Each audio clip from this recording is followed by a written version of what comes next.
വണക്കം guys. Tom and Jerry talks എന്ന ഈ യൂട്യൂബ് ചാനലിലേക്ക് സ്വാഗതം.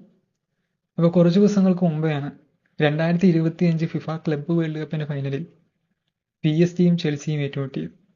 യൂറോപ്യൻ ചാമ്പ്യന്മാരായ PSG-യെ ചെൽസി 3-0 തോൽപ്പിച്ചത്.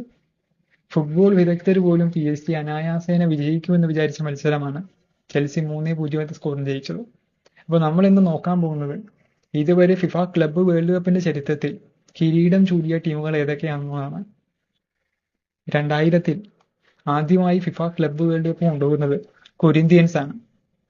2005-ൽ സാവോ പോളോ ആണ്. 2006 ഇന്റർനാസിയോണിയൽ. 2007-ൽ AC മിലാൻ. 2008-ൽ മാഞ്ചസ്റ്റർ യുണൈറ്റഡ്. 2009-ൽ ബാഴ്സലോണ.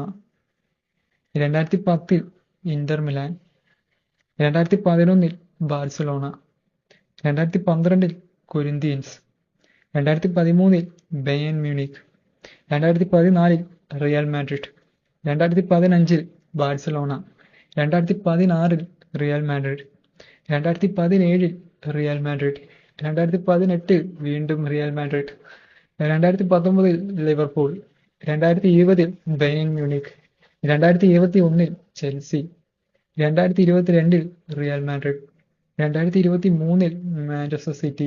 ഇപ്പോൾ അവസാനമായി 2025-ൽ കിരീടം ചൂടിയ ടീമാണ് ചെൽസി. ഏറ്റവും അധികം ഫിഫ ക്ലബ്ബ് വേൾഡ് കപ്പ് കൊണ്ടുപോയിരിക്കുന്ന ടീമാണ് റിയൽ മാഡ്രിഡ്. അപ്പോൾ ഇതുപോലുള്ള ഫുട്ബോൾ വിശേഷങ്ങൾക്കും കായിക വിശേഷങ്ങൾക്കും വിവരങ്ങൾക്കുമായി ഈ ചാനൽ മറക്കാതെ ഫോളോ ചെയ്യുക. മറ്റൊരു വീഡിയോയുമായി ടോം ആൻഡ് ജെറി ടോക്സ് വീണ്ടും വരുന്നതായിരിക്കും. അതുവരെ ടാറ്റാ.